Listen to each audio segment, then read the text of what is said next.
Друзья, привет! Рада вас видеть на своем канале. Я сижу на пирсе Фуэнхиролы. Это такой популярный курортный город на побережье Коста-дель-Соль. И в моих планах было проехаться вдоль побережья и рассказать вам о самых популярных курортных местах: Марбелье, Степоне, может быть, куда-то уехать прям к Гибралтару. Но судьба распорядилась иначе. Я завела курортный роман и практически из Фуэнхиролы не выезжала.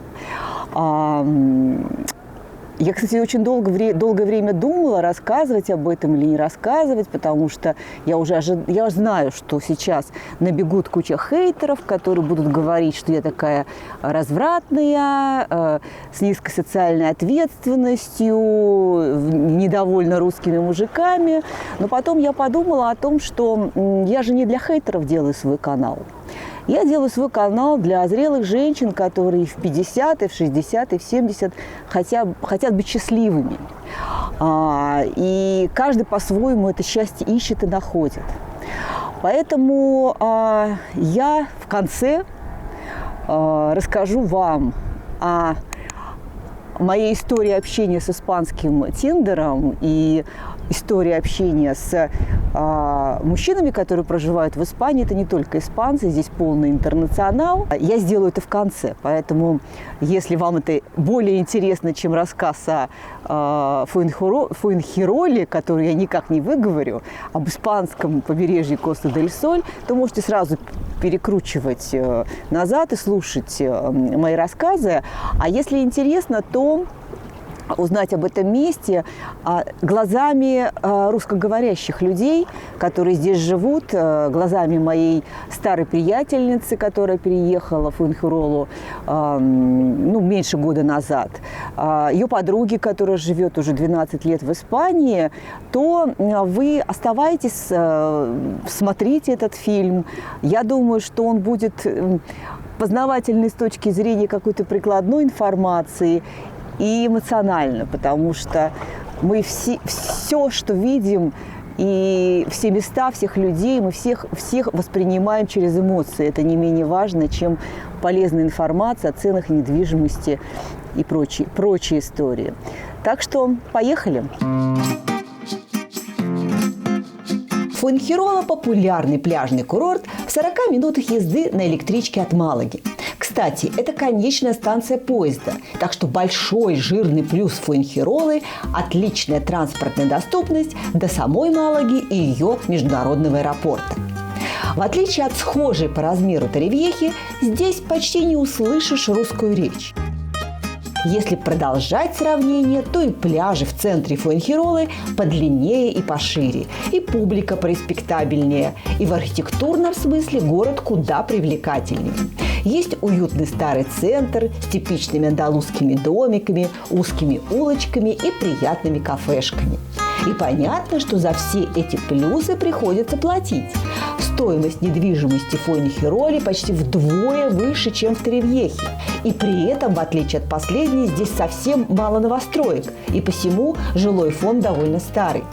Моя коллега-журналист Юлия вместе с дочкой переехала сюда больше года назад и поселилась в типичной для старого центра квартире. Гостиная, она без кухни.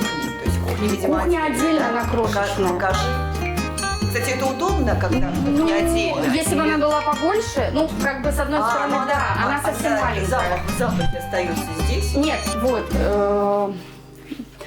Очень интересно. Специально окошечко. Окошко на лестнице вообще. Тут иногда соседи ходят, здороваются.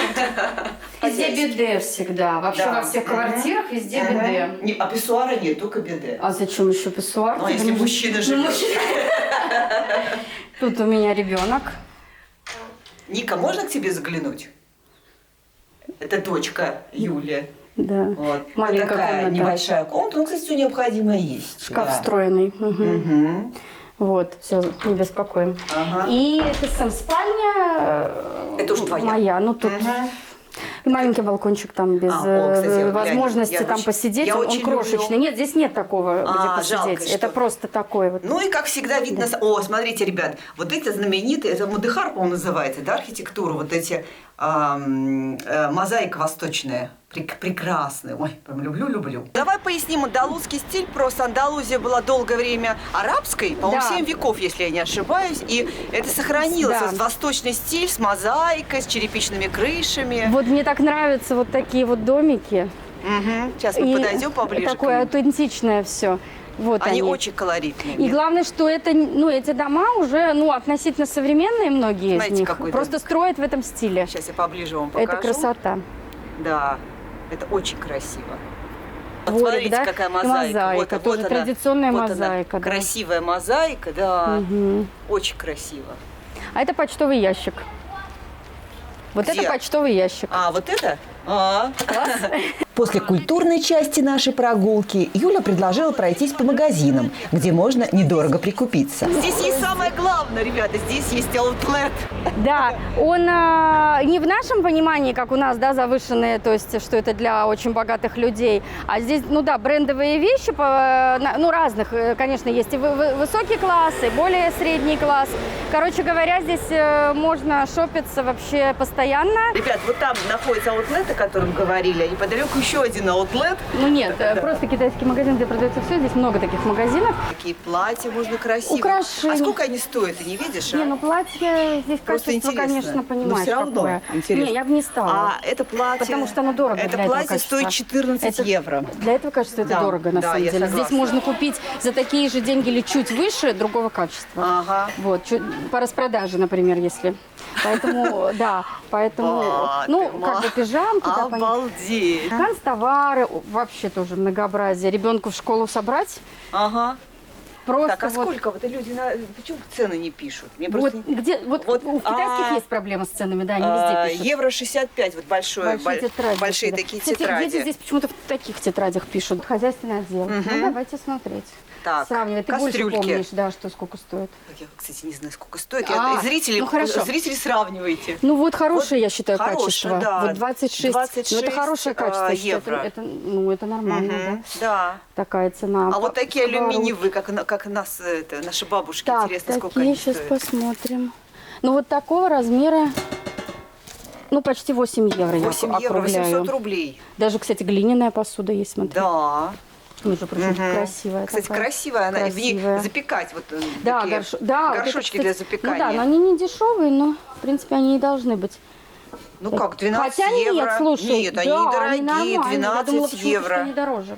Мгм. Вот это интересно для чего. Для свечек, небось, не?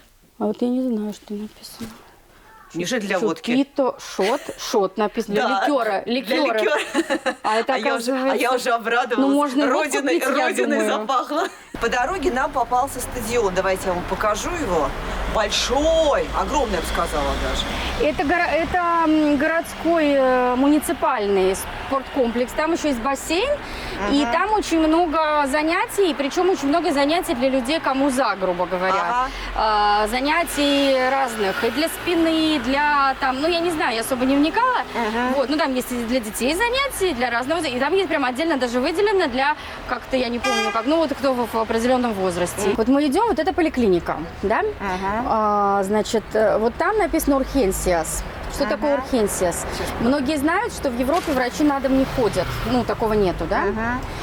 Если у человека высокая температура, там, не знаю, ну, в общем, короче говоря, что-то, что не требует быстрого вмешательства врачей, то есть ты не можешь ждать приема терапевта 2 недели, предположим, ты сам своими ногами с температурой 38, приняв, ну, кто-то приняв, кто-то не приняв ибупрофен или этот парацетамол, самое популярное лекарство здесь, идешь своими ножками или на машине, или на такси, вот в Урхенсиус ближайшую свою.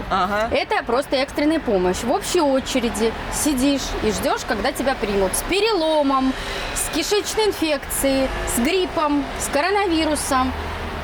пропустим? Совсем. Ага. Вот. Но единственное, что, как мне сказали, там все равно очередь, она как бы общая, но если есть, ну, грубо говоря, привезут человек, ну, или придет человек, грубо говоря, с пробитой головой, конечно, его примут первым. Ну, то есть они от сложности. Или там дети и взрослые, кстати, вместе, то есть тут не Да, отдельно. то есть нет, у них педиатров нет, что ли? У них есть педиатры, но поликлиники общие. К рассказу об испанской медицине присоединяется подруга Юли, Ирина. Она живет в Испании 12 лет и не устает благодарить местных врачей за спасение ее сына. У него была проблема всегда еще в Москве с аденоидами. То есть у него постоянно насморк. Но у нас же как в насморк? Физиотерапия, прогревание. Ну и, видать, догрели до такой степени, что у него гной пошел сюда. И мы приезжаем, а, видимо, разница в температуре в этом самом. У него вылезает вот такая шишка. Его в скорую. Едем к врачу, и нас в скорой сразу в больницу. Начали ночью делать обследование, он говорит, нет времени. То есть сейчас мы говорим даже не о месяцах, не о неделях, мы говорим о часах. Потому что у него съедена была кость гноем. Операция длилась сколько? 5 или 6 часов. Вот. Ну, дай бог, что все прошло хорошо, все замечательно. Он отошел, и буквально на следующий день он уже в PSP играл. Пробыли мы в больнице больше месяца, потому что кололи ему очень сильными антибиотиками, всеми. Ребята, мы только приехали, нам сделали всю операцию, все бесплатно. Не обращала ли ты внимания, когда здесь гуляла днем, на женщин в медицине, ну, знаешь, как медсестры, одетые в такой форме, которые катают бабушек? Да, Обращала? Да. Это бесплатные социальные работники, которые полагаются абсолютно любому человеку, неважно, живет он один, не один, если он уже там в определенном возрасте, ну, видимо, там с какого-то определенного возраста. Что они делают? Почему я это знаю? Потому что у Иры, кстати говоря, она вот упомянула вчера, что у нее не мама, а тетя была. К ним тоже ходил такой соцработник. Это с учетом того, что у нее тетя находилась как нелегал здесь. У нее кончилась виза. Но здесь медицина бесплатная даже для нелегалов. И соцобслуживание. Приходила женщина каждый день, ну в будни только, каждый день она приходила. Что она делала? Она ее мыла. Она с ней выходила гулять.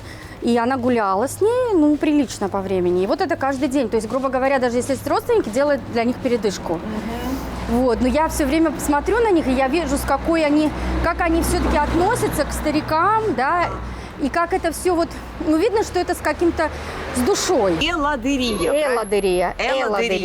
Это у нас, Элладо это у нас что? мороженое. Мороженое, Кафе-мороженое. И даже в кафе-мороженых пиво продается, и вино продается. Ну, в общем, здесь алкоголь, легкий алкоголь продается везде, и даже на детских праздниках. Что у нас с бьюти-индустрией? Качество не очень, это все говорят. Здесь стрижка стоит, ну, где-то от 12 до 15 евро. Комплексно маникюр плюс педикюр, что-то порядка, оферта, да, предложение обычно, 30-35 евро все вместе. Юля добрели на кондитерскую лавочку. В общем, Юля пробовала все, да, кроме вот этой штуки. Это как и традиционно, они везде продаются, вот хочу попробовать. Вот мы сейчас попробуем с Юлей. Позовем. Por favor.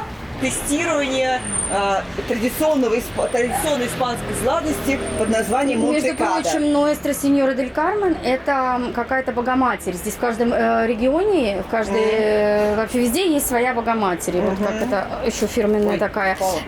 Монте-Кадо Добле де Канелла. Канелла – это корица, то есть значит есть корица. Корица, хорошо. Попробуем. Песочное тесто. Песочное. Да. Вкусно. Вкусно, очень вкусно. Ну, суховато, конечно, и сразу и хочется с чайком, Да. с кофейком такое, да. Но вообще вкусно. Нет, вкусно. И самое главное, не приторно. Что, мне нравится? Похоже, немножко напоминает, вот у нас есть такое печенье, типа курабье, Да. что-то вот есть Да. общее. Но оно не сыпется, в отличие Не от сыпется. курабья. Да, вполне. Так что, ребята, да, рядом сможете попробовать. Ну, 2 штучки 80 центов получилось. Ну да, М. Ой, абсолютно. Мы смешаемся на дороге. Кстати, вот люди ездят, некоторые, которые плохо ходят, вот на таких вот, можешь показать, вот на таких вот, это скутер такой называется, это для удобства. Ты не знаешь, что это не инвалиды, а люди, которые просто больные, ноги, пожилые, ну вот такое вот. Здесь очень это распространено. Что еще заметила? Да. Очень удобно для колясочников среда. Здесь все колясочники-инвалиды могут вести полноценную социальную жизнь. Они могут проехать везде здесь. Да, везде, Одни везде причем. есть съезды. Причем плавные съезды, не такие, как... Да. То есть они очень многие же ездят на электроколясках Да. или на колясках все-таки с рулем, но тоже они электро. Вот. И они могут без, вот как у Иры муж, без сопровождения кого бы то ни было. Потому что везде можно заехать, везде плавный вход, магазин редко. Вот то, что вот это вот редкость, вот, кстати, вот ступенечка, Кстати, да, вот это уже редкость. Да. Чаще заезд делают плавный. Ну, я думаю, что если сюда приедет, что это, кстати? Ну это школа. Ну, в школу, Ну, в в принципе, школу, тоже может приехать ну, да. теоретически. Ну, я думаю, так как детей все-таки привозят родители, они как бы помогут, если вдруг будет ребенок на коляске, там, или, не знаю, или родитель на коляске, кстати, Но так вот тоже это может более быть. типичная история, когда на переходе, видите, бордюра нет на переходе. Все, спускается. Вот этот добрый человек не бросил свою собачку в беде. Посмотрите, какое приспособление он для нее сделал. Молодец. It's a very good. Молодец. Плюс Испании по сравнению с Россией и минусы Испании. Первое. Это погодные условия. Естественно, потому что, например, в моей ситуации с мужем-инвалидом, конечно, зимой по дорогам Москвы не пройдешь, не войдешь. Хоть какие-то метро они делают адаптированные, грубо для инвалидов, где они могут спуститься. Но если они приедут в центр, поднимай как хочешь, называется. Приезжай как хочешь. Во-вторых, парковка. Вот хотите честно? В 2018 году, да, мы ездили на машине. Мы приехали. Нас не хотели По России ты имеешь в виду? Да, вот мы в Москву приехали, в центре на Калининском проспекте. Нас ни в какую не хотели на парковку пускать. Почему? Да, Почему? на бесплатную парковку инвалидную. Почему? Потому что у меня уже не было подтверждения инвалидности российской. Я говорю, извините, родные, а каким образом мы приехали как туристы? Он приехал как турист, он не проживает здесь. У него есть подтверждение испанское. Он на коляске, он ходить не может. Какое вам еще нужно подтверждение? Давай об испанских минусах. Это все про российские. Это уже не модно. Ну это же не Это уже все знают. Это испанские, но здесь немножечко какая-то культура как бы хромает. Именно в качестве, как она правильно сказать, эдукацион, воспитания. Тут культ детей. Да, То есть да, дети да, здесь да. на голове могут бегать, мешая всем, но им никто слова не скажет. А если ты, не дай бог, сделаешь замечание, мамочка откроет такой рот, что забудет, что он закрывается. Второе, которое у нас как бы, это всех, наверное, коснулось, это банки, которые сейчас тупо работают до 11 часов. И праздники. Не, праздники. только до 11. Потому что если у тебя идешь по каким-то вопросам, именно банк работает до 11, максимум до 12 часов. А потом они закрываются. И работает только кахеро, автомат. Город маленький, но он очень густонаселенный. То есть здесь все время много людей. Все время вот жизнь кипит. Но так как я жила в больших городах, мне это нравится. То есть мне, наоборот, даже нравится вот это вот, что какая-то жизнь, чем полная тишь да гладь. Я вот тоже не очень. Вот машины ездят, куча людей, маленькая улочка, и вот как бы все по своим делам. Ну, в общем, это Такое. город, это не чисто, хоть и курортный город, но зимой здесь жизнь, в общем, Да вот зима не останавливается. вообще да? не останавливается. Да, здесь людей много живет постоянно. Еще часть людей приезжает на зимовку здесь из Северной Европы. Слушай,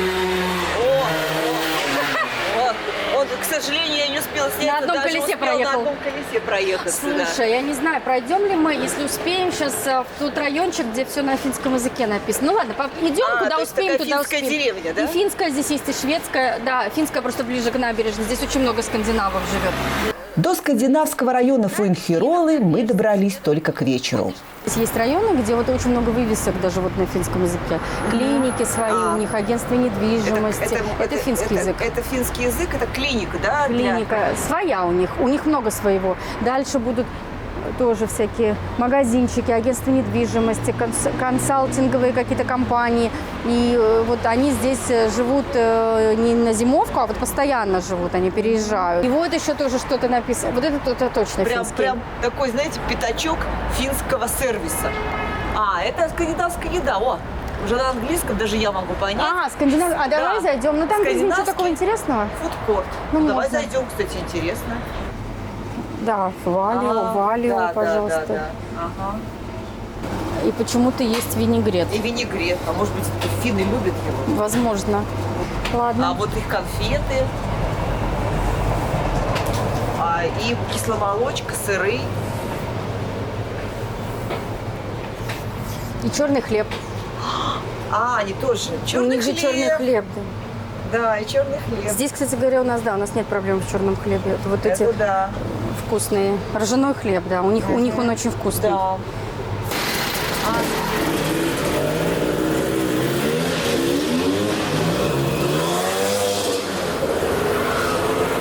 Но здесь же Скажи мне, а здесь какое-то русское комьюнити, вот ваша здесь компания, да? нет. В этом городе нет. Ну, естественно, здесь есть русские люди, но здесь нет комьюнити, потому что их мало здесь. Но мне это нравится, потому что мне нравится жить в городе, где здесь многонациональный очень город.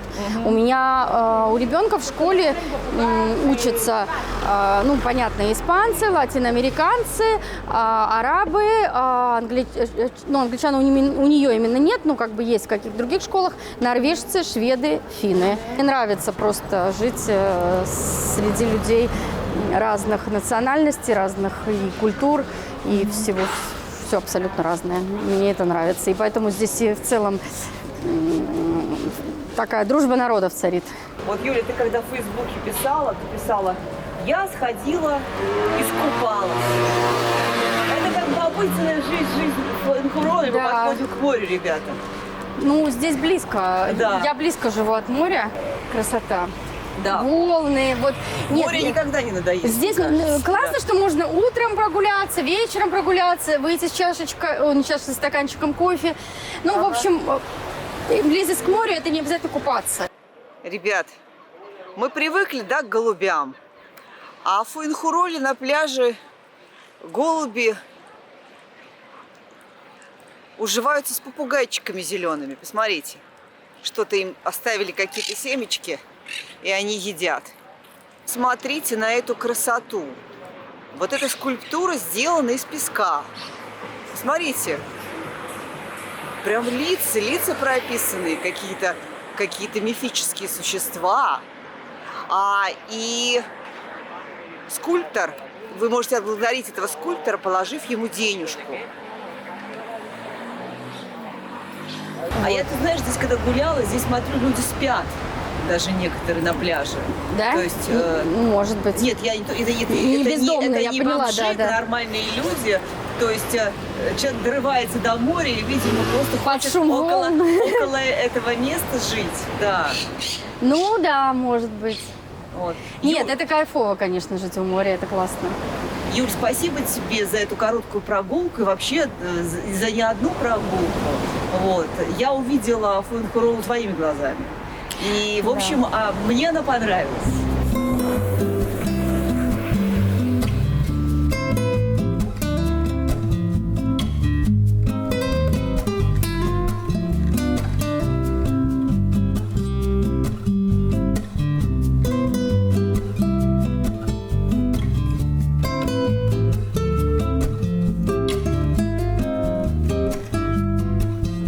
Ну а теперь, как и обещала, расскажу вам о своем экспириенсе, связанном с испанским Тиндером. Я приехала в Фуенхиролу на 5 дней. Это такой небольшой городок, делать здесь нечего. Почему надолго? Потому что планировала отсюда выезжать в другие местечки курортные. И включила Тиндер. За 5 дней мне написала, у меня завязалась переписка с 5 мужчинами, испанцами, немцем, по-моему, да, из Великобритании был мужчина. 2 из них мне назначили свидание, причем назначили свидание в первый же день, как только я приехала в Фуэнхоролу. С одним из них я встретилась в первый день, и вот с ним у меня завязался роман. Что я вам хочу сказать про такие первые впечатления общения, знакомства в испанском Тиндере. Довольно много мужчин, там после 50, в очень хорошей физической форме. Без животов, подтянутые, занимаются спортом. Во-вторых, мне никто не отправлял фото мужских половых органов, не спрашивали, люблю ли я секс, не говорили, что я старая, с прицепом, и вообще кто на меня позарится. Я, конечно, не буду вам рассказывать подробности моего курортного романа и рассказывать о том, какой это замечательный мужчина. Я просто приведу вам одно его высказывание, которое о многом говорит. Назначая очередное свидание, я в шутку написала ему о том, что давай я приду на свидание в сексуальном коктейльном платье коротеньком. И он мне ответил. Этот ответ, конечно, убил меня наповал. Он мне написал о том, что ты очень привлекательная женщина, со своим шармом необыкновенным, со своей улыбкой, со своим умом. Тебе не нужно маленькое сексуальное платье. И вот это ощущение стопроцентного принятия меня любой, ощущение, что мной восхищаются, обо мне заботятся, мне хотят сделать приятно, оно не покидало меня все эти 5 дней. И сегодня последний день в Испании. Я очень благодарна этой стране за все, что она мне подарила за этот месяц. Море, солнце, очень теплых людей общительных, очень громких, но от этого почему-то не менее обаятельных. Встречу с интереснейшими людьми, с русскоговорящими, которые переехали в Испанию. И за этот курортный роман, который подарил мне ощущение такого женского счастья, женского благополучия, женского блаженства. Это очень важно.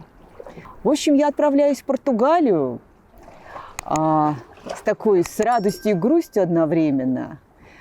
И приглашаю вас продолжить со мной мое путешествие. Мое путешествие не только в поисках, оказалось не только в поисках места для иммиграции, но и в поисках самой себя. До встречи, ваша Юля. На набережной водятся козлики. Посмотрите. То есть это чей-то домашний питомец. Да. Оба. Это чей-то домашний питомец. Кто-то дома держит козлика.